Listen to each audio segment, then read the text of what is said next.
Hello दोस्तों, मैं सुनील कुमार स्वागत करता हूं आपके अपने चैनल क्रैकर जैसे अकेडमी में। कैसे हैं दोस्तों आप लोग? उम्मीद करता हूं कि अच्छे होंगे आप लोग और आप लोग की पढ़ाई भी अच्छी चलेगी, है ना दोस्तों। तो दोस्तों हम लोग लास्ट क्लास में क्या कर रहे थे दोस्तों? लास्ट क्लास में हम लोग ज्योग्राफी दोस्तों कर रहे थे। ज्योग्राफी में हम लोग दोस्तों रिवर्स देख रहे थे, ठीक है दोस्तों। तो हम लोग अपने टॉपिक्स पे आते हैं जो भी हम लोग चल रही थी दोस्तों। तो हम लोग दोस्तों क्या पढ़ रहे थे दोस्तों? अपवाह तंत्र यानी ड्रेनेज सिस्टम। अगर मैं बात करूँ तो हम लोग हिंदी में अगर बात करें तो इसको बोलते हैं अपवाह तंत्र, यानी दोस्तों ड्रेनेज सिस्टम। ड्रेनेज सिस्टम है ना दोस्तों, ड्रेनेज सिस्टम। तो दोस्तों ड्रेनेज सिस्टम की अगर बात करें तो दोस्तों इसको हम लोगों ने, क्योंकि भारत की भौगोलिक संरचना, देखिए एक बात मैं यहाँ आपको बता दूँ, ये सारी चीज़ें हम लोग पीछे दोस्तों क्लास में देख चुके हैं। जो भी नया इस प्लेटफॉर्म पर जुड़ा हो दोस्तों, तो उसको क्या करना है, मेरी पीछे की क्लासेस देख लेनी, क्योंकि मैं अभी बता रहा हूँ उसको मैं देखिए थोड़ा जल्दी जल्दी बताऊँगा, क्योंकि पता क्या है कि हम यहाँ पे रिवीजन करते हैं डेली जो पढ़ते हैं उसका दूसरे दिन जब हम लोग क्लास करते हैं तो उससे 2 मिनट मतलब 2 या 5 मिनट लगता है एटलीस्ट रिवीजन करने में। तो हम लोग क्या करते हैं 5 मिनट में जितना पीछे का पढ़ा होता है उसको रिवीजन कर लेते हैं, जो लास्ट क्लास में पढ़ के हम लोग आते हैं उसको रिवीजन कर लेते हैं, फिर आगे की टॉपिक शुरू करते हैं ना दोस्तों। तो ये हम लोग का एक वो रहता है पढ़ाने का तरीका मेरा, और आप लोग भी जानते हैं जो पुराने मेरे साथ जुड़े हुए हैं, है ना दोस्तों। तो जो भी नया दोस्त जुड़ा हो तो उसको क्या करना है दोस्तों, पहले तो रुक को वीडियो देखना है, और अगर मेरी वीडियो अच्छी लगती है दोस्तों तो सब्सक्राइब जरूर करें दोस्तों, और बेल आइकन को प्रेस करें, क्योंकि जो भी वीडियो मैं डालूंगा तो फिर क्या होगा, उसकी नोटिफिकेशन आपके पास पहुंच जाएगी। और हाँ दोस्तों, मैंने पीछे काफ़ी क्लासेस करा रखी, प्लेलिस्ट भी बना दिया है मैंने। जब आप मेरी चैनल सर्च करेंगे तो आपको प्लेलिस्ट मिल जाएगी, उसको आपकी पीछे जितनी क्लासेस हैं आपको सारी मिल जाएंगी दोस्तों, ठीक है। तो दोस्तों चलिए हम लोग शुरू करते हैं। जो भी नया दोस्त है मेरा, उसका मेरे चैनल पर स्वागत है दोस्तों। चलिए दोस्तों, तो हमने क्या किया था दोस्तों, अपवाह तंत्र को दोस्तों 2 पार्ट में बांट दिया था, डिवीज़न किया था दोस्तों, है ना। 2 भाग में इसका डिवीज़न किया था। मैंने बताया था कि जैसे, क्योंकि देखिए भारत की भौगोलिक संरचना अलग है। अगर देखो उत्तर में तो हिमालय है, फिर उसके बाद हिमालय के बाद उत्तर भारत का मैदान है, फिर उसके बाद अगर देखें प्रायद्वीप भारत है। तो क्योंकि अब हिमालय है और प्रायद्वीप भारत, तो प्रायद्वीप भारत भी कुछ ऊंचाई पर स्थित है, तो इसलिए क्या होता है वहाँ से रिवर्स निकलती। तो इसीलिए हम भारत के जो अपवाह तंत्र या भारत का जो रिवर सिस्टम, उसको हम लोग 2 पार्ट में बांटते हैं। एक तो हम लोग दोस्तों बोलते हैं हिमालय की नदियाँ। देखिए दोस्तों, जो भी पुराने दोस्त हैं वो लोग सोचते होंगे कि रोज़ रोज़ मैं क्यों इसको कराता हूँ। उसका रीज़न ये है कि आप लोग भी, जब मैं सोचिए अब 8-10 दिन रिवर की क्लासेस चलेंगी, मतलब कम से कम 6-7 तो चलेंगी, है ना, 7-8 क्लासेस। तो उसमें जब मैं डेली ऐसा करके दिखाऊंगा, बनाऊंगा आपको, तो आपको वैसे ही याद ही नहीं करना पड़ेगा, वैसे ही आपको सारा स्ट्रक्चर याद हो जाएगा मन में कि कैसे हम लोग डिवीज़न करते हैं इसको, है ना दोस्तों। तो हिमालय की नदियाँ और दोस्तों प्रायद्वीप भारत की नदियाँ, प्रायद्वीपीय नदियाँ, ठीक है दोस्तों। इसमें दोस्तों हम लोग ने देखो, हम लोग दोस्तों इसको शुरू कर चुके थे, ये वाला जो चीज़ है हम लोग शुरू कर चुके थे। इसमें हम लोग दोस्तों क्या क्या देख लिया था, अगर मैं बात करूं तो इसमें हम लोग दोस्तों सिंधु नदी तंत्र, इसको मैंने बांटा था, डिवीज़न किया था हम लोगों ने दोस्तों। क्या किया था दोस्तों, सिंधु नदी एवं तंत्र, ठीक है ना दोस्तों। फिर दूसरा मैंने, क्योंकि हम लोग वेस्ट से ईस्ट की अगर जाएंगे, हिमालय में अगर वेस्ट से ईस्ट की ओर जाएंगे अगर, है ना, तो अगर हम लोग उसको देखें तो वो क्या है, पहले सिंधु मिलेगी, फिर गंगा मिलेगी, फिर ब्रह्मपुत्र, क्योंकि ये 3 बड़ी नदियां हैं, बाकी इसके ही सहायक नदियां हैं, छोटी छोटी कई नदियां। तो गंगा नदी तंत्र दोस्तों, कल दोस्तों हम लोग इसकी लास्ट क्लास इसमें एक कर चुके हैं, आज इसकी दूसरी क्लास है और ये खत्म हो जाएगा। फिर इसके बाद हम लोग ब्रह्मपुत्र नदी तंत्र देखेंगे दोस्तों, ठीक है ना, ब्रह्मपुत्र नदी तंत्र, है ना दोस्तों। इसमें दोस्तों हम लोगों ने, अगर मैं इसको बता देता हूँ सिर्फ, क्या है कि जो भी है ना, तो मैं इसको बताऊँ तो हमने देखो इसमें क्या किया था, एक तो पूर्व की ओर बहने वाली नदियाँ और पश्चिम दिशा की ओर, यानी पूर्व दिशा की ओर बहने वाली नदियाँ, पश्चिम दिशा की ओर बहने वाली नदियाँ। उसमें हमने दोस्तों पूर्व की ओर दिशा की ओर बहने वाली नदियों में मैंने बताया था कि जैसे हिमालय, देखो अब हिमालय, ये भारत है, सॉरी हिमालय नहीं, भारत का ये प्रायद्वीप पठार ये बोलते हैं इसके बाद यहाँ पे पश्चिमी घाट है, इससे यहाँ से नदियाँ निकलती है। अब ये पूर्व दिशा की ओर जा रही नहीं कि भारत की, तो जैसे महानदी है, गोदावरी है, कृष्णा एंड कावेरी, ये 4 नदियाँ इसी तरफ बह गई है यहाँ पे, और पेन्नार है, कई नदियाँ हैं, तो सब पूर्व की ओर जाती हैं। तो ये हो गई पूर्व की ओर बहने वाली नदियाँ। इसी तरह अगर पश्चिम को देखें तो पश्चिम में देखो यहाँ पे ये पश्चिम की दिशा की ओर बहने वाली नदियाँ कौन कौन सी, जैसे कि यहाँ पे देखो नर्मदा है, तापी है, फिर यहीं पे साबरमती है, फिर यहीं माही है। तो ये सारी नदियाँ हैं जो पश्चिम की ओर बहती हैं, ठीक है दोस्तों। तो ये दोस्तों इसमें हो गया, ये सारी चीज़ें दोस्तों हम पीछे करा रखे हैं, आप लोग पीछे देखेंगे जो भी नया है ना, तो उनको सारी चीज़ें मिल जाएंगी क्लासेस, और बहुत डिटेल से हर चीज़ करा। तो हम लोग गंगा नदी तंत्र दोस्तों कल कर रहे थे दोस्तों, सॉरी कर रहे थे मतलब, तो इसमें देखिए हम लोग क्या कर रहे थे, हम लोगों ने कल दोस्तों क्या देखा था इसमें हम लोगों ने कल दोस्तों देखा था कि गंगा नदी तंत्र का उद्गम कहाँ से होता है ना, मतलब लास्ट क्लास में। और क्या कहते हैं इसकी कौन कौन सी सहायक नदियाँ, ये सारी चीज़ें हम लोग ने बहुत डिटेल से, आज हम सिर्फ रिवीजन करेंगे कि कौन कौन सी, एक बार मैं बना देता हूँ पूरा ताकि आप लोग को, ठीक है ना। फिर इसके बाद हम लोग इसमें कुछ लिख लेंगे। जैसे कि मैंने क्या किया था, गंगा नदी तंत्र में मैंने बताया था कि हमने बताया था कि गंगा नदी का उद्गम कहाँ से होता है। तो ये पहले 2 नदियाँ होती हैं, भागीरथी एवं अलकनंदा। तो अगर मैं भागीरथी की बात करूँ तो वो कहाँ से निकलती है दोस्तों, ठीक है दोस्तों। तो भागीरथी और अलकनंदा ये 2 ग्लेशियर होती हैं, मगर भागीरथी देखो गंगोत्री हिमनद से निकलती है और अलकनंदा जो होती है वो कहाँ से निकलती है दोस्तों, सतोपंथ ग्लेशियर से, ठीक है दोस्तों, मैंने लिखा है। तो ये दोनों नदियाँ जब आके आपस में मिलती हैं, ठीक है ना, और जिस जगह पे ये मिलती है उसको देवप्रयाग बोलते हैं, और देवप्रयाग के बाद से जब नदी निकलती है तो उसको नाम हम क्या देते हैं, गंगा दोस्तों। फिर इसके बाद ये जो उत्तराखंड में निकलती है, उत्तराखंड से होते हुए और ये क्या करती है, जब फिर उत्तराखंड के पहाड़ियों में, ये पहाड़ियों से जब मैदान में पहुंचती है उस क्रम में क्या होता है, हरिद्वार से, जैसे हरिद्वार एक प्लेस है, हरिद्वार के बाद ये क्या होते हैं, मैदानी भागों में प्रवेश करने लगती है, यानी ये हरिद्वार से मैदानी भागों में प्रवेश कर जाती है। फिर इसके बाद मैंने बताया, फिर ये यूपी है, झारखंड, बिहार, पश्चिम बंगाल, लगभग 5 राज्यों में बहते हुए जाके बांग्लादेश में, और बांग्लादेश में उधर से एक नदी कौन सी आती है दोस्तों, ब्रह्मपुत्र। और अभी मैं इनको बताऊंगा और भी, मगर बता देता हूँ, ब्रह्मपुत्र और क्या कहते हैं गंगा नदी, दोनों क्या करती है, आपस में मिल जाती हैं। क्योंकि देखो ब्रह्मपुत्र गंगा नदी जब बांग्लादेश में प्रवेश करती है तो इसका नाम हो जाता है पद्मा, ना कि गंगा रहता है, ठीक है। और उधर से जो ब्रह्मपुत्र नदी आती है, ब्रह्मपुत्र नदी जब बांग्लादेश में प्रवेश करती है तो उसका नाम होता है जमुना। तो जब ये पद्मा और जमुना जो धाराएं होती हैं, ये दोनों जब आपस में मिल जाती हैं और आपस में मिलने के बाद ये क्या करती हैं, इनका नया नाम आ जाता है मेघना, और वो मेघना नाम से क्या करती है, ये नदी बंगाल की खाड़ी में गिर जाती। तो इनका ये पूरा एक फ्लो क्रम होता है, यानी कहाँ से उत्पत्ति हुई और कहाँ से गिर गई, ये सारी चीज़ें। फिर इसी देखो दोस्तों, फिर हम लोग बात करते हैं, अब हम लोग सीधे आ जाते हैं अपने टॉपिक पे, ठीक है ना। तो ऊपर हमारा टॉपिक कौन सा दोस्तों, गंगा नदी तंत्र, ठीक है दोस्तों, गंगा नदी तंत्र, ठीक है दोस्तों। अब देखो इसमें मैंने बताया कि जैसे कि ये हो गई हमारी गंगा, यहाँ से निकलती कहाँ से दोस्तों, गंगोत्री हिमनद से, है ना, ठीक है। वैसे तो गंगोत्री हिमनद से कौन से निकलता है, भागीरथी, और अलकनंदा कहाँ से निकलती है, सतोपंथ ग्लेशियर से। दोनों मिलने के बाद देवप्रयाग के बाद क्या होती है, गंगा कहलाती है। तो वो सारी चीज़ें हम लोग कल की क्लास में दोस्तों देखी, मतलब लास्ट क्लास में दोस्तों हम लोग देखी है, आप लोग जाके उसमें देख ले सकते हैं रिवीजन पे। फिर देखिए यहाँ पे मैंने कुछ उसकी सहायक नदियाँ बताई थी, जैसे कि मैं यहाँ बताता हूँ, मैंने यहाँ बताया रामगंगा, फिर दोस्तों यहाँ पे मैंने गोमती बताया, ये रामगंगा है दोस्तों। कौन सी है दोस्तों, रामगंगा, मैं लिख देता हूँ, मैं शॉर्ट फॉर्म में लिख दूंगा दोस्तों, कल की क्लास में बहुत किया हम लोगों ने, रामगंगा। फिर ये गोमती जी, और गोमती की एक सहायक दोस्तों मैंने बनाई थी, कौन सी बताई थी दोस्तों, साई नदी, ठीक है। इसके बाद ये दोस्तों यहाँ पे देखो, यहाँ पे दोस्तों होती घाघरा, जिसको सरयू भी बोला जाता है। इसकी फिर मैंने बताई थी 3-4 छोटी छोटी सहायक नदियाँ, जैसे कि यहाँ से मैंने बताया करनाली, टीला, सेती एवं बेरी। कौन सी है, के से करनाली, टी से टीला, और है ना, एस से सेती, और बी से बेरी, और इसी में एक मैंने राप्ती नदी बताई थी, है ना दोस्तों। तो ये घाघरा है, जी लिख दे रहा हूँ मैं यहाँ पे, और ये राप्ती आर, ठीक है ना। तो ये सारी चीज़ें इसमें हो गई। फिर इसके बाद देखो दोस्तों, इसके बाद जैसे यहाँ पे मैंने बताया गंडक क्या होता है, गंडक में 2 मैंने छोटी छोटी सहायक नदियाँ बताई हैं, कौन कौन सी दोस्तों, एक तो दोस्तों ये क्या कहते हैं, त्रिशूल, और दूसरी नारायणी, टी से त्रिशूल, एन से नारायणी, ये गंडक की हैं। फिर इसके बाद दोस्तों हमने बूढ़ी गंडक देखा, इसकी कोई सहायक नदी नहीं है, यानी बूढ़ी गंडक बीजी। फिर मैंने कोसी बताया था दोस्तों, कोसी की एक सहायक नदी होती कौन सी दोस्तों, बागमती, के से कोसी और बी से बागमती, और एम से महानंदा, ठीक है ना। ये उसकी क्या हो गई, लेफ्ट तरफ की सहायक नदी, यानी गंगा नदी की लेफ्ट तरफ की सहायक नदियाँ हैं। ये सब चीज़ें मैंने कल बताई थी। फिर इधर देखो, अब दाहिने तट से दोस्तों 2 बड़ी नदियाँ आके मिलती हैं।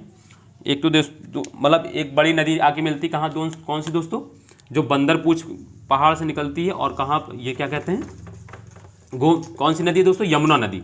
तो यमुना नदी दोस्तों आके यहाँ पे ऐसे मिल जाती है। और इसी की सहायक नदी कौन कौन सी दोस्ती होती है, एक तो चंबल होती है, सिंध होती, बेतवा होती, एंड केन होती। फिर इसी तरह मैंने इसमें क्या बताया दोस्तों, फिर मैंने बताया था कि इसकी एक यमुना की एक सहायक नदी टोंस भी होती है। और फिर इसके बाद मैंने यहाँ पे दोस्तों आपको एक छिपरा बताई थी, छिपरा भी जिसको बोलते हैं, पार्वती, हाँ सिपरा दोस्तों, सॉरी सिपरा, काली सिंध दोस्तों, और फिर पार्वती, और फिर यहीं पे बनास। ठीक है दोस्तों। फिर इसके बाद यहाँ पे ये सोन नदी होती है, जो कहाँ निकलती है दोस्तों, मैकाल के अमरकंटक पहाड़ियों से निकलकर और जाके ये कहाँ पे गंगा नदी में मिल जाती है, सोन नदी। और सोन नदी की मैंने दो सहायक नदी है दोस्तों बताई, रिहंद और नॉर्थ कोयल। ठीक है दोस्तों। फिर यहाँ पे दोस्तों पुनपुन, और फिर ये यहाँ से एक निकलती है दोस्तों हुगली नदी। हुगली नदी कहाँ निकलती है दोस्तों, फरक्का बैराज, फरक्का बैराज बनाया गया, उससे निकाल कर हुगली नदी निकाली गई है। और हुगली नदी में दोस्तों झारखंड के छोटा नागपुर पठार से ऐसे होते हैं हुगली नदी में जाके कौन सी, एक दामोदर नदी जाके दोस्तों मिल जाती है, और ये दोनों जाके संयुक्त रूप मिलके और फिर ये जाके बंगाल खाड़ी में जाती है। तो ये सब चीज़ें कल हम लोगों ने दोस्तों देख ली थी। ठीक है दोस्तों। तो ये कल का रिवीजन था। आज हम लोग क्या करना है, इसमें पॉइंट लिखने हैं दोस्तों, मतलब कुछ जैसे कुछ नदियां हैं।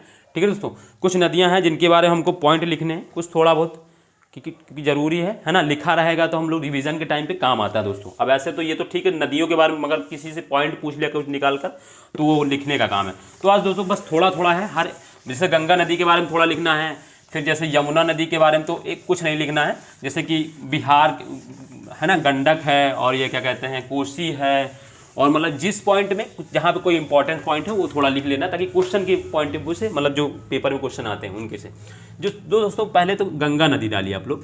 ठीक है दोस्तों। तो हमारा तो यही है दोस्तों, जो भी नए दोस्त जुड़ा है उसको है ना, उसको मैं बता दूं कि हम लोग क्या करते हैं, यहीं पे सारी चीज़ें करते हैं, ब्लैक बोर्ड पर डायग्राम बनाते हैं और फिर उसी से पॉइंट निकालते हैं, और पॉइंट निकाल के यहीं लिख लेते हैं, और बस हमारा नोट्स तैयार हो जाता है। क्योंकि हमें क्या करना है ना, क्योंकि जब हम लिखते हैं दोस्तों, एक चीज़ बता दें आपको, अगर सिलेक्शन जल्दी लेना है ना दोस्तों, तो लिखने की प्रैक्टिस डालनी पड़ेगी। क्योंकि लिखते समय क्या होता है दोस्तों, जब हम लिखते हैं ना तो हमारे दिमाग और हाथ दोनों कॉन्सेंट्रेट होकर काम करता है। ठीक है ना। तो जब हम लिखते हैं तो हमें चीज़ें ज़्यादा देर तक याद रहती हैं दोस्तों। और क्या उससे फ़ायदा ये भी होता है कि हमारा खुद का हैंड नोट्स बन जाता है, क्योंकि जो हम बनाए रहते हैं वो हमें अच्छे समझ में आता है कि हमने कैसे लिखा है। तो उससे क्या होता है, हमें चीज़ें अच्छे से याद हो। जब एक बार बनाने के बाद दोस्तों, जब एक दो बार आप रिवीजन करेंगे ना, आपको सारी चीज़ें क्लियर हो जाएंगी, कुछ भी नहीं बचेगा, क्वेश्चन कहीं से बाहर ही आता ही नहीं है। ठीक है दोस्तों। तो ये हमारा थोड़ा रहता है। तो इसमें दोस्तों हम लोग गंगा नदी के बारे में लिखेंगे। किसके बारे में दोस्तों लिखेंगे, गंगा नदी के बारे में। तो दोस्तों पहली चीज़ तो यही है कि पॉइंट अब लिखते चलेंगे मेरे साथ में दोस्तों। ठीक है ना दोस्तों। तो गंगा नदी में दोस्तों क्या होता है, अगर मैं लिखूं गंगा नदी, आप लोगों को भी दोस्तों साथ साथ लिखना है। क्या लिखना है, गंगा नदी वास्तव में भागीरथी, कल का जो मैंने पढ़ाया उसी से सारे पॉइंट निकालूंगा, भागीरथी और अलकनंदा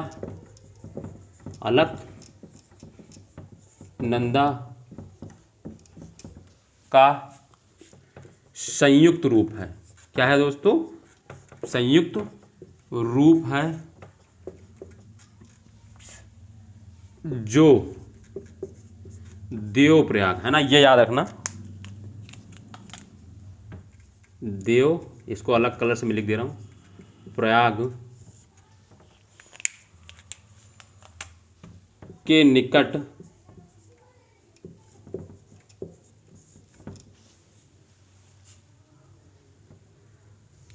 गंगा नदी वास्तव में भागीरथी और अलकनंदा का संयुक्त रूप, जो देवप्रयाग के निकट मिलकर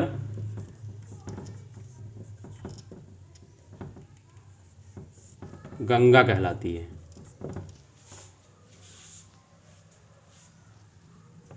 ठीक है ना दोस्तों, मतलब ये जहाँ पे मिलती है उसको देवप्रयाग बोलते हैं, और वहीं से ये क्या होती है, जो देवप्रयाग के निकट मिलकर गंगा कहलाती है। ठीक है दोस्तों।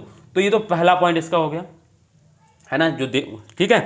फिर दोस्तों इसका दूसरा पॉइंट क्या होगा, इसका सोर्स यानी कहाँ से निकलती है ना, गंगा नदी का उद्गम स्रोत लिखना है दोस्तों, गंगा नदी का उद्गम उत्तराखंड में स्थित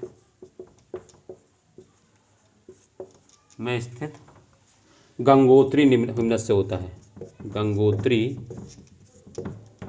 हिमनद यानी ग्लेशियर उसको बोलते हैं। ठीक है ना, हिंदी में हिमनद बोलते हैं दोस्तों। गंगा नदी का उद्गम उत्तराखंड में स्थित गंगोत्री हिमनद से होता है।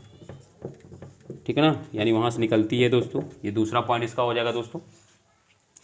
फिर देखिए दोस्तों तीसरा पॉइंट, इसमें तीसरा पॉइंट क्या होगा दोस्तों, तो अब देखिए ये तो उसका ऑरिजिन होगा। इसके बाद क्या होती, यह हरिद्वार, हाँ इसमें लिखना है पॉइंट, यह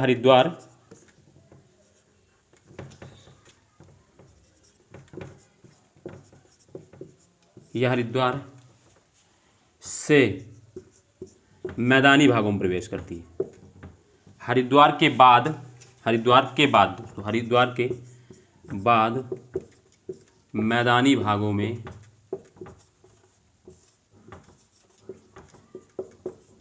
प्रवेश करती है, मैदानी भागों में प्रवेश करती। ठीक है दोस्तों, यह हरिद्वार के बाद मैदानी भागों में प्रवेश करती है। तो ये दोस्तों इसके 3 मुख्य पॉइंट होगा। इसके बाद क्या होता है, फिर ये 5 राज्यों से बहती लिखना है। ये लिखने के बाद चौथा पॉइंट आपको डालना है और उसमें लिखना है यह उत्तराखंड, उत्तर प्रदेश, बिहार, झारखंड, पश्चिम बंगाल से होते हुए बांग्लादेश में प्रवेश करती है ना। मतलब ये भारत के 5 राज्यों में बहती है, ऐसे लिख लो। इसको लिखना कैसे है दोस्तों, यह भारत के 5 राज्यों में बहती है। कौन कौन से, तो आप लोग लिखना है पहला, देखो पहला पॉइंट लिखना है, यह भारत के 5 राज्यों में बहती है। कौन कौन से लिखना है आपको दोस्तों, उत्तराखंड डैश करके दोस्तों, उत्तराखंड, फिर इसके बाद यूपी, बिहार, झारखंड और पश्चिम बंगाल। ये 5 राज्य हो जाएंगे, लिख लेंगे दोस्तों आप लोग। और फिर इसमें एक पॉइंट लिखना है, ठीक है दोस्तों, लिखिए आप लोग, यह भारत के 5 राज्यों से होकर बहती है। कौन कौन से दोस्तों, तो उत्तराखंड, यूपी, बिहार, झारखंड, छत्तीसगढ़ हो जाएगा दोस्तों। सॉरी पश्चिम बंगाल, छत्तीसगढ़ नहीं दोस्तों, पश्चिम बंगाल, सॉरी दोस्तों, उत्तराखंड, यूपी, ठीक है दोस्तों, बिहार, झारखंड एवं पश्चिम बंगाल, ठीक है दोस्तों, पश्चिम बंगाल। ठीक है दोस्तों, मैं लिख दे रहा हूँ स्टेट के नाम पर, यहाँ पे देखिए कौन से दोस्तों, यूके यानी उत्तराखंड, यूपी यानी उत्तर प्रदेश, बिहार दोस्तों, बिहार, फिर झारखंड दोस्तों, और फिर दोस्तों वेस्ट बंगाल यानी पश्चिम बंगाल। ये 5 राज्यों से होकर बहती है, जिसमें से इसकी सबसे ज़्यादा लंबाई दोस्तों यूपी में है ना, 5 राज्यों इसकी। और फिर अगला पॉइंट लिखना है, छठा पॉइंट दोस्तों, इसकी सबसे ज़्यादा लंबाई कहाँ पर है, यूपी में है, या इसकी सबसे ज़्यादा लंबाई यूपी में है। ये भी एक छठा पॉइंट हो जाएगा दोस्तों, लिख लेना है। यूपी से रिलेटेड क्वेश्चन है, अगर कभी पूछ ले तो याद रहेगा, है ना। तो इसकी सबसे ज़्यादा लंबाई कहाँ पर है दोस्तों, यूपी में। 5 राज्यों से होकर बहती है, उसकी सबसे लंबाई दोस्तों, सबसे ज़्यादा लंबाई कहाँ पर है दोस्तों, यूपी में। तो ये 6 पॉइंट होगा दोस्तों इसमें। इसके बाद दोस्तों 7वां पॉइंट मेरे साथ लिखना है आपको। ये तो 6 पॉइंट हो गएगा दोस्तों। पहला देखो दोस्तों, चौथा पॉइंट 3 हो गए थे, तो चौथा पॉइंट आपको ये लिखना था दोस्तों कि यह भारत के 5 राज्यों से होकर बहती है। कौन कौन से दोस्तों मैंने बताया, तो उत्तराखंड, यूपी, बिहार, झारखंड, वेस्ट बंगाल। ठीक है दोस्तों, इसके बाद फिर मैंने बताया इसकी सबसे ज़्यादा लंबाई कहाँ पर है दोस्तों, तो यूपी में है, ये आपको लिखना था। इसके बाद अब क्या होगा दोस्तों, अब ये पहुँच गई कहाँ पर, अभी इसके बाद कौन सा छठा है कि 5वां पॉइंट है, जो भी हो सर आप लोग अपने हिसाब से डाल लें, सर छठा पॉइंट है, ठीक है। तो इसमें देखिए अब इसके बाद क्या होता है, इसके बाद ये क्या होता है, यहाँ पे मैंने देखो जब मैं पढ़ा रहा था यहाँ पे ऐसे मैंने नदी बताई, तो ये महानंदा है, और महानंदा के बाद कोसी के बीच में मैंने यहाँ पे फरक्का बैराज बनाया था, अब भी मैंने लिखा था।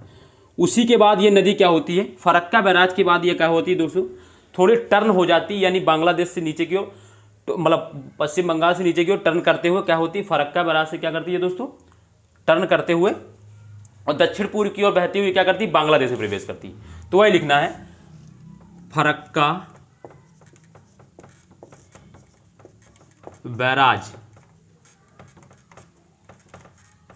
के बाद दक्षिण पूर्व दिशा की ओर, दक्षिण पूर्व दिशा की ओर बहते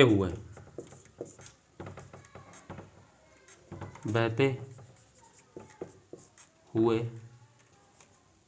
यह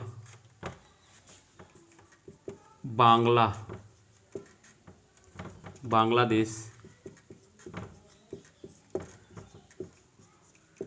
में प्रवेश करती है,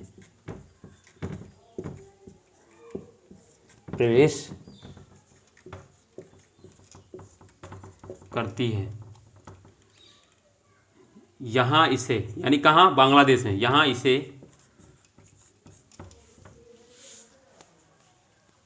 पद्मा के नाम से जाना था। कौन सा दोस्तों? पद्मा के नाम से जाना जाता है। बांग्लादेश में क्या नाम से दोस्तों? नाम पद्मा के नाम से जाना जाता है। ये तो हो गए दोस्तों फरक्का बैराज के बाद दक्षिण पूर्व दिशा की ओर बहते हुए या बांग्लादेश में प्रवेश करते, यहाँ इसे पद्मा के नाम से जाना जाता है। तो बांग्लादेश में इसको किस नाम से जाना जाता है दोस्तों? तो पद्मा के नाम से। ये चीज़ हो गई दोस्तों। अब देखिए इसमें एक पॉइंट और बता देता हूँ, इसमें एक लास्ट पॉइंट इसमें लिखना है, ठीक है दोस्तों। लास्ट पॉइंट क्या रहेगा इसका? लास्ट पॉइंट में लिखना है पद्मा में। अब पद्मा में कौन सी है? पद्मा में यानी पद्मा यानी गंगा, पद्मा में ब्रह्मपुत्र। ब्रह्मपुत्र का वहां क्या नाम होता है दोस्तों? अगर हम बांग्लादेश में ब्रह्मपुत्र का नाम कहें तो उसमें वहां क्या नाम होता है दोस्तों? जमुना। जमुना नाम होता है। क्या नाम होता है दोस्तों? जमुना। देखो जैसे बांग्लादेश में गंगा का नाम पद्मा होता है, वैसे ही ब्रह्मपुत्र का नाम जो होता है बांग्लादेश में कौन सा होता है दोस्तों? जमुना होता है। तो पद्मा में ब्रह्मपुत्र जमुना, ब्रह्मपुत्र मिलकर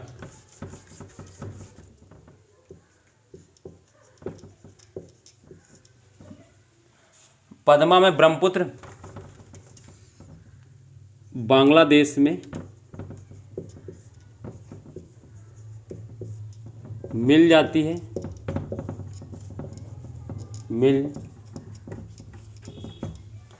पद्मा में ब्रह्मपुत्र यानी पद्मा में जमुना, पद्मा में यानी गंगा में ब्रह्मपुत्र बांग्लादेश में मिल जाती है और दोनों की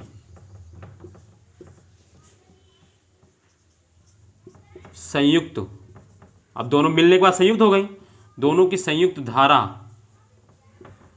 मेघना नाम से, कौन से दोस्तों नाम से? मेघना। इसको अंडरलाइन कर लेना दोस्तों, मेघना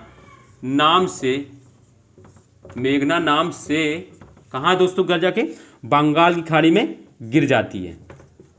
बंगाल की खाड़ी में गिर जाती है। तो ये दोस्तों क्या हुआ? पद्मा में ब्रह्मपुत्र यानी गंगा में ब्रह्मपुत्र बांग्लादेश में मिल जाती है और दोनों की संयुक्त धारा मेघना नाम से बंगाली खाड़ी में गिर जाती। तो ये इसका पूरा एक सीक्वेंस हो गया, कहाँ से उत्पत्ति हुई और कहाँ जाके ड्रेन हो गई। ये पूरा एक प्रोसेस था, पूरा हम लोग ने लिख लिया दोस्तों। तो आप लोग इसको लिख लीजिए दोस्तों जल्दी से, और फिर हम लोग अगली नदी पर आते हैं, ठीक है दोस्तों। तो अब ये देखिए, इसमें थोड़ा ज़्यादा लिखना था। इसके बाद हर नदी में आपको सिर्फ एक एक दो दो पॉइंट लिखने, और क्या लिखना भी नहीं, जान लेना बस आपको। जहां मैं करूंगा आपको लिख लेना, और जहां नहीं लिखने का कोई मत लिखने का, कोई दिक्कत नहीं है, ठीक है दोस्तों। तो मैं इसको मैं डाल रहा हूँ।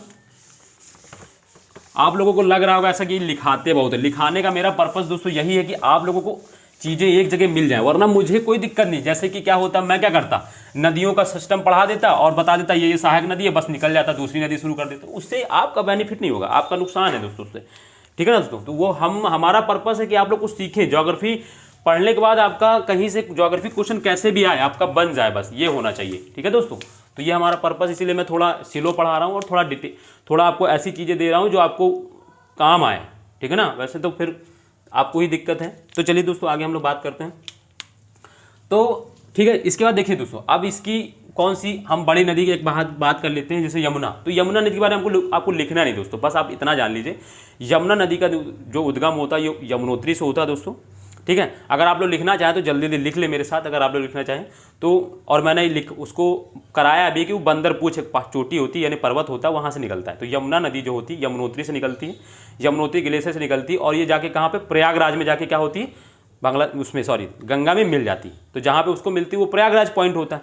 और जो क्या होती है, यमुना नदी की 4 बड़ी सहायक नदियाँ होती हैं। कौन कौन सी दोस्तों? चंबल, सिंध, बेतवा, केन। ये आपको दोस्तों ऐसे ही सीक्वेंस भी याद रखना है, क्योंकि एक बार पीसीएस में आ चुका है क्वेश्चन। तो दोस्तों हो सकता है, क्योंकि हर पेपर क्या होता है एक दूसरे की कॉपी करते रहते हैं। जैसे स्टेट में अगर पीसीएस में कोई पेपर आया तो वही कहीं आरओ में कहीं ना कहीं मिल जाएगा, कहीं यूपी लेखपाल या कहीं ना कहीं तुमको आपको मिल जाएगा, तो वो कहीं पैटर्न फॉलो कर लेते हैं, तो हो सकता है कि कहीं मिल जाए। तो आपको याद रखना है चंबल, सिंध, बेतवा का। फिर इसके बाद दोस्तों मैंने चंबल की भी 3 सहायक नदियाँ मैंने बताई दोस्तों, कौन कौन सी दोस्तों, तो जैसे आपको बता क्षिप्रा है, काली सिंध है और फिर पार्वती। इसी तरह टोन्स और उसकी यमुना की टोन्स है और फिर बनास, ये सारी चीज़ें हम लोग देख ली। बस इसमें बस आपको दोस्तों इतना ही याद रखना, बाकी कुछ इसमें नहीं लिखना है दोस्तों। इसका दोस्तों हम आते हैं कौन सी दोस्तों, रामगंगा। तो रामगंगा के बारे में हमको इतना पता होना चाहिए दोस्तों कि ये कहाँ से इसकी उत्पत्ति हुई। तो ये दोस्तों उत्तराखंड से ही इसकी उत्पत्ति होती है, उत्तराखंड के कुमायूं हिमालय, हमने पढ़ाया है कुमायूं हिमालय, तो कुमायूं हिमालय से निकलती है। जब हमने कुमायूं हिमालय किसको कहते हैं, जब हम लोग दोस्तों हिमालय का रीजनल डिवीजन किया था दोस्तों। आप लोग मेरी क्लासेस देखेंगे सारी चीज़ें मिल जाएंगी, जो मैं पढ़ा रहा हूँ ना दोस्तों, जो चीज़ें मैं बोल रहा हूँ वो सारी चीज़ें पीछे क्लास में पढ़ा चुका हूँ, इसीलिए ठीक है ना, इसीलिए मैंने उनको पहले पढ़ाया था, क्योंकि ये यहाँ पे काम आता है। अब एक दूसरे से लिंक है एक दूसरे चीज़ें, तो जब यहाँ पे नहीं, अगर पीछे नहीं पढ़ा होता तो फिर यहाँ दिक्कत होती, तो हम सारी चीज़ें पीछे पढ़ चुके हैं दोस्तों। तो कुमायूं हिमालय मैंने कहा, जब मैं रीजनल डिवीजन पढ़ा रहा था हिमालय का, तब उसमें मैंने कुमायूं हिमालय दोस्तों आप लोग पढ़ाया, वहाँ से आप इसकी उत्पत्ति होती और ये जाके गंगा में मिल जाती। फिर इसके बाद दोस्तों गंडक की बात करते हैं, तो गंडक में आपको एक पॉइंट दोस्तों बस लिख लेना है, गंडक सॉरी नहीं गंडक नहीं, घाघरा है दोस्तों इसके बाद, ठीक है ना, घाघरा बड़ी नदी थोड़ा, तो घाघरा नदी के बारे में दोस्तों आपको लिखना है। इसमें इसका उद्गम लिख लेना, उद्गम में क्या है, एक चीज़ इसमें ये लिख लेना, एक पॉइंट, पहला पॉइंट इसमें ये लिखना, इसे सरयू के नाम से भी जाना जाता है दोस्तों, इसे सरयू के नाम से भी जाना जाता है। एक पॉइंट तो ये इसके लिख लेना दोस्तों, नाम से भी जाना जाता, लिख लीजिएगा दोस्तों, भी जाना जाता है, क्या है इसे, सरयू नदी के, सरयू के नाम से भी जाना जाता है, लिख लिया दोस्तों पॉइंट। फिर इसमें दोस्तों लिख लेना है पूरा, इसे सरयू के नाम से भी जाना, लिख ही देता हूँ मैं, जाना जाता है, ठीक दोस्तों। तो और दूसरा पॉइंट इसमें लिखना, इसका उद्गम, इसे यह लिखना, या तिब्बत के पठार पर स्थित मापचाचुंग, ये लिख लेना दोस्तों, ये इंपॉर्टेंट है थोड़ा, आप लोग मापचाचुंग, क्या दोस्तों, मापचाचुंग ग्लेशियर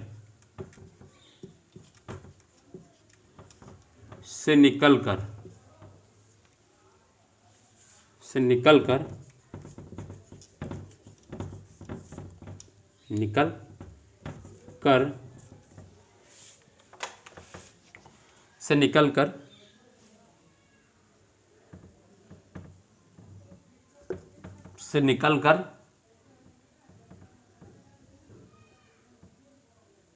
छपरा, कहाँ है दोस्तों, बिहार, छपरा से निकलकर छपरा के निकट गंगा में मिल जाती, गंगा में मिल जाती है। छपरा के निकट जो क्या होती, छपरा के पास जो है, छपरा में ही मिल जाती, छपरा के निकट गंगा में मिल जाती है। तो ये हो गए दोस्तों, ये मापचाचुंग ग्लेशियर से निकलती है और बिहार में जाके गंगा में मिल जाती है। ये बस इसमें 2 पॉइंट लिखना और कुछ इसमें नहीं लिखना है, ठीक है दोस्तों। तो ये दोस्तों हो गया दोस्तों। इसका दोस्तों आपको लिखना है गंडक, गंडक के बारे में दोस्तों बस कुछ नहीं लिखना, कुछ उसमें भी कुछ नहीं लिखना ना, तो आपको बूढ़ी गंडक के बारे में कुछ नहीं लिखना, बस जितना मैंने वहाँ बताया आपको उतना ही जानना है। इसका दोस्तों कोसी रिवर, ठीक है दोस्तों। तो कोसी रिवर के बारे में बस आपको एक पॉइंट ये लिख लेना है कि ये तो देखो, ये सारी जो नदियाँ हैं वो तिब्बत पठार से निकल रही हैं, तिब्बत ये नेपाल के पास से, जितनी भी बता रहा हूँ मैं, रामगंगा को छोड़कर और गोमती को छोड़कर बाकी सब आपकी वहीं से निकल रही हैं, ठीक है। तो उसके ऑरिजिन पॉइंट सिर्फ आपका घाघरा का पूछ सकता था, तो वो मैंने लिखा दिया दोस्तों। इसका ना तो गंडक का पूछेगा, बस ये याद रखना कि ये सारी नदियाँ बिहार के आसपास जाके मिल जाती हैं वहाँ पे, ठीक है। तो जैसे अगर मैं गंडक की बात करूँ तो गंडक जो है जब दोस्तों वहाँ कहाँ पे मिलती है दोस्तों, तो गंडक ये तो छपरा बिहार है, ठीक है ना। वो गंडक जो है चंपारण के पास, बिहार चंपारण हमने सुना होगा, तो बिहार में चंपारण के पास जो क्या होती है गंडक, क्या आ जाती है उसमें गंगा नदी मिल जाती है। तो ये है। फिर इसके बाद जैसे कोसी की बात करते हैं, कोसी में दोस्तों आपको एक पॉइंट याद रखना है कि इसको बिहार का शोक कहा जाता है, क्या दोस्तों, है ना, सौरव विहार, यानी इंग्लिश में अगर करते हैं तो सौरव विहार, और इसको बिहार का शोक क्यों दोस्तों, क्योंकि इसमें क्या होता है, इसमें अचानक बाढ़ आने की वजह से, और क्या होता है इसमें मार्ग परिवर्तन के कारण क्या होता है कि बिहार में बहुत ज़्यादा तबाही का इस मंजर हो जाता है, मतलब कि ये बहुत ज़्यादा प्रभावित कर देता है, इसलिए इसको बिहार का शोक कहा जाता है। एकाएक इसमें बाढ़ का पानी, मतलब पानी का स्तर यानी नदी का पानी, तो बाढ़ आ जाता है और फिर क्या होता है, ये मार्ग परिवर्तन कर लेता है अपना, इसकी वजह से क्या होता है, तो इसको इसीलिए बिहार का शोक। तो ये कोसी रिवर को क्या कहा जाता है, बिहार का शोक कहा जाता है दोस्तों। तो ये पॉइंट आपको इसमें लिखना चाहिए था दोस्तों, लिख लिया होगा दोस्तों पॉइंट। तो क्या लिखना है दोस्तों, एकाएक मार्ग परिवर्तन के कारण, लिखना एकाएक मार्ग परिवर्तन के कारण कोसी को बिहार का शोक कहा जाता है। ठीक है दोस्तों। फिर इसका दोस्तों महानंदा, उसके बारे में कुछ नहीं लिखना दोस्तों आपको दोस्तों। फिर आगे एक लिख लिया ना, मतलब कोसी रिवर के बारे में इतना लिख लिया बस ना, बस इतना बहुत है।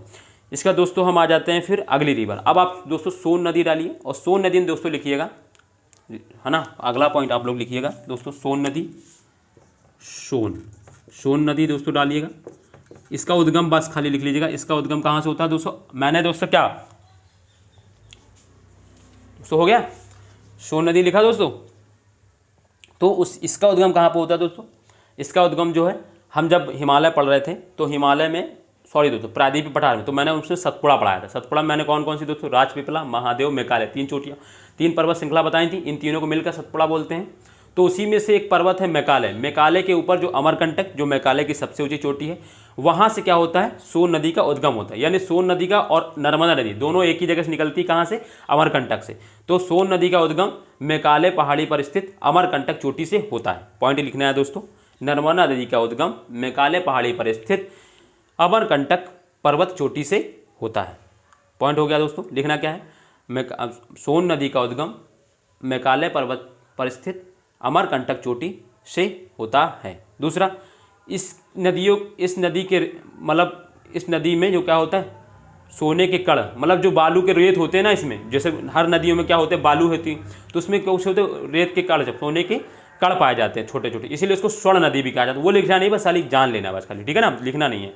इसके रेत में जो होते हैं सोने के छोटे छोटे कण मिलते हैं, अब मिलते हैं कि नहीं वो तो बात की बात, बट मिलते हैं शायद, ठीक है। तो इसी वजह से इसको स्वर्ण नदी भी कहा जाता है। ये इसका पॉइंट हो गया। इसके बाद दोस्तों दामोदर नदी के बारे में लिख लेना है, खाली इतना लिखना है कि दामोदर नदी डालना है दोस्तों, दामोदर नदी। और लिखना क्या है, दामोदर नदी का उद्गम छोटा नागपुर पठार से होता है। लिख लेना दोस्तों, दामोदर नदी का उद्गम छोटा नागपुर पठार से होता है। ठीक है दोस्तों। तो ये कुछ नदियां थी और उनके बारे में जो लिखना था। और हाँ दोस्तों, एक और आपको बता दूं, जैसे चंबल नदी है, तो चंबल नदी जो है वो, पहले तो दामोदर नदी लिखा दोस्तों, मतलब लिख लीजिए। देखिए मैं बोल रहा हूँ तो आप लोग उम्मीद करिए कि ये सब क्वेश्चन कहीं ना कहीं पूछ सकते हैं, तो आप लोग लिख लीजिए, ठीक है ना। ज़्यादा रिवर्स में देखो क्या होता है, या तो सहायक नदी पूछा जाता है, या तो कहाँ से किसका उद्गम हुआ, जो इम्पोर्टेंस नदी हैं उनका पूछा जाता है, या तो वो कहाँ पे जाके मिल रही हैं, ये पॉइंट आता है, बस इससे ज़्यादा नहीं। और या किस नदी पे कौन सा। हाँ दोस्तों, एक आपको यहाँ पे मैं इंपॉर्टेंट बता दूँ, तो आपको लिखना है दोस्तों, सबको पता है कि लखनऊ जो है वो गोमती नदी किनारे बसा है, सबको पता है दोस्तों, लिख लेना है वहाँ पे, है ना। नोट करके ऐसे नोट बना लीजिए और नोट करके लिखिएगा, यहाँ पे नोट करके लिखिएगा, लखनऊ गोमती नदी किनारे बसा है। ये तो सबको पता है दोस्तों कि किनारे बसा है, किनारे बसा है, ठीक है दोस्तों। इसी तरह दोस्तों एक और, ये तो पहला नोट पे पॉइंट हुआ। दूसरा पॉइंट लिखना है दोस्तों, चित्रकूट। दोस्तों चित्रकूट, जो इसमें अगर एक आया है तो उस लिख लेते हैं, चित्रकूट केन नदी के किनारे बसा है। चित्रकूट केन नदी, बेतवा में मैंने पढ़ा है, उस यमुना की सहायक नदियाँ में से एक है।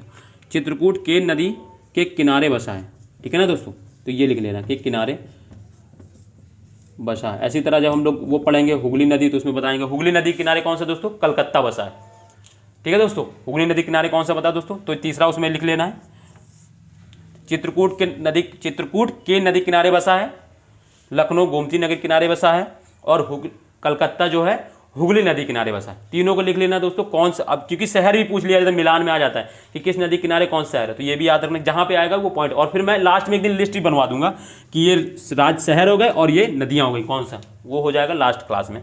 बट अभी जहाँ पे आ रहा है वहाँ पे लिख लीजिए, ताकि रिवीजन के टाइम पे सारी एक चीज़ें मिल जाएंगी जगह पे। तो कलकत्ता जो है वो हुगली नदी किनारे बसा है।